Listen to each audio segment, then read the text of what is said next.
Jadi dalam hadis la yaruddu qada illa doa, tidak ada yang bisa menolak qada kecuali apa? Doa, ya. Jadi sebagian ulama berpendapat bahwasanya takdir itu bisa berubah seperti firman Allah Subhanahu wa taala surat Ar-Ra'd, yamhullahu ma yasha wa yuthbit wa indahu umul kitab. Kata Allah, Allah menghapus takdir yang Allah kehendaki dan Allah menetapkan takdir yang Allah kehendaki, dan di sisinya ada umul kitab, ada lauhil mahfuz. Oleh karenanya, takdir yang tidak pernah berubah yang di lauhil mahfuz. Adapun takdir yang dicatat oleh malaikat, ini bisa mengalami perubahan. Ya, dan proses perubahan itu semuanya sudah ada di lauhil mahfuz. Malaikat tidak tahu isi lauhil mahfuz. Yang tahu isi lauhil mahfuz cuma siapa? Allah Subhanahu wa taala. Sebagai contoh, waktu misalnya si Paijo, ada orang sih namanya Paijo, saya takut dia tersinggung. Enggak ada kan? Kalau saya bilang Agus mungkin ada, tapi kalau Paijo mungkin enggak ada. Si Paijo ini waktu dalam kandungan, dalam hadis disebutkan, fayursalu ilaihi malak, diutuskanlah malaikat kepadanya. Fayu'maru bi arba'i kalimat. Kemudian Allah perintahkan malaikat untuk mencatat takdir si Paijo yang masih dalam janin. Biqadri rizqihi wa ajalihi wa amalihi wa syakir am sa'id. Suruh catat rizkinya berapa, ajalnya berapa, amalnya bagaimana, bahagia atau sengsara. Kalaulah malaikat catat si Paijo ini tinggal di Denpasar, umurnya 62 tahun, tewas habis 62 tahun.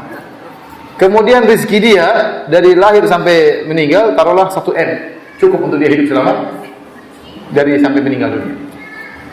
Benar, ini catatan malaikat. Malaikat catat nih, tidak berubah.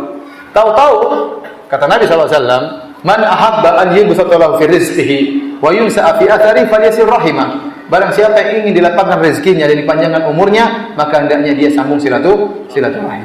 Ternyata si Paijo ini pada umur 25 tahun dia suka nyambung silaturahmi. Dia berbakti kepada ibunya, dia berbakti kepada bapaknya, dia telepon kakaknya, dia beri hadiah kepada bibinya, dia kunjungi tantenya, dia sering beri hadiah kepada ponakan-ponakannya.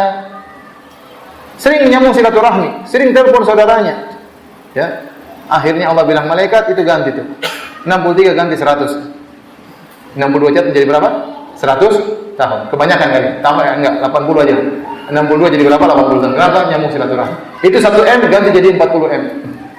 Kenapa? Dia suka nyambung apa? Silaturahmi. Jadi, proses perubahan. Tadinya malaikat catat 1 M dirubah jadi 40 M. Tadinya umur 62 jadi 80 tahun. Ini semua sudah dicatat di lauhil mahfuz. Paham? Jadi yang berubah yang ada di takdir dicatat apa? Malaikat, dan malaikat tidak tahu isi takdir yang ada di lauhil mahfuz. Paham maksudnya? Makanya antum kalau ingin banyak rezeki, ya antum nggak tahu takdir antum seperti apa. Ingin banyak rezeki, antum tempuh 2 cara. Cara pertama, bekerja.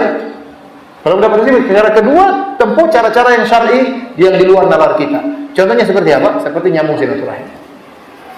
Saya ketemu dengan satu orang waktu di Melbourne, di Australia. Ada orang umur 83 tahun, ikut pengajian terus sehat. Saya ingin tahu rahasianya apa. Saya bilang, Pak, Bapak ini Masya Allah umurnya panjang. Berapa umurnya? 83 tahun. Apa rahasianya, Pak? Kata dia, Ustadz orang kedua yang tanya. Yang pertama orang Perancis atau orang mana? Ustadz orang kedua. Rahasianya Ustadz harus makan sedikit. Wah, saya susah kalau begitu. Saya tanya lagi, ada orang umur 70 tahun masih kelihatan seperti 55 tahun. Keluarga saya tanya, gimana Om bisa ini? Om membahagiakan kedua orang tua Om. Waktu itu Om pernah tanya sama ibu mau apa? Apa cita-cita ibu? Kata ibunya, saya ingin naik haji. Langsung Om daftarkan. Bapaknya juga bilang, Bapak juga mau ya? Sudah, saya daftarkan dua-duanya. Mereka di luar haji. Alhamdulillah sekarang Om sehat, rezeki lancar. Kenapa? Berbakti kepada kedua orang tua. Oleh karenanya, kalau anda menyambung silaturahmi, insya Allah rezeki anda lancar, umur juga apa? Panjang. Maka saya sering sampaikan, ya, lihat orang-orang Arab itu umurnya panjang-panjang. Banyak orang Arab umurnya 80, 90. Saya ketemu orang seperti itu. Ada yang umurnya 100, ada yang 100 lebih, ya, luar biasa. Saya punya teman, waktu datang ke Indonesia dari Madinah, saya tanya sama dia, kamu berapa bersaudara? Kata dia, kami 50 bersaudara. 50 bersaudara. Bapak saya mungkin umurnya 100 tahun, saya masih punya adik umur 6 bulan. Luar biasa. Masih punya adik berapa? 6 bulan. Kalau antum kayaknya nggak mungkin. Mungkin, tapi susah sekali ya. Saya tanya, kamu anaknya berapa? Kata dia, Firanda. Kau tanya sekarang apa tahun depan? Saya bilang, apa bedanya? Kalau sekarang anak saya 10, kalau tahun depan 13. Kok bisa? Istri saya 3 hamil semua. Jadi kalau orang nyambung silaturahmi, insya Allah Pak, umur panjang, dijauhkan dari penyakit dan macam-macamnya. Jadi seorang mungkin dia ingin kerja, pagi-pagi ditelepon ibunya, gimana kabarnya Bu, gimana sehat atau Bu, ibunya iya saya doakan nak. Akhirnya dia pergi. Harusnya dia hari itu ditakdirkan nabrak truk. Gara-gara dia telepon ibunya nggak jadi, dia tabrak pohon pisang nggak jadi mati. Kenapa Allah panjangkan apa?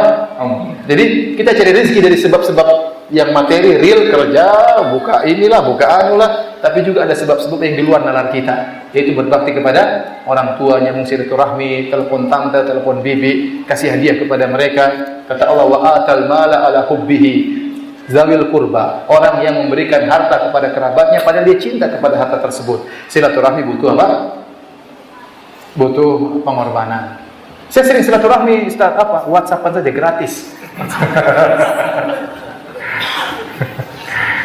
Yang paling saya pernah dengar cerita paling lucu ya, waktu kemarin masih mudik-mudik. Kata dia, Ustaz, ada orang dia tidak iktikaf Ustaz karena ingin silaturahim. Jadi iktikaf mudik pulang ke kampung. Sebagian orang waktu mudik dia bawa kaleng regal, apa namanya, kongguan. Roti apa?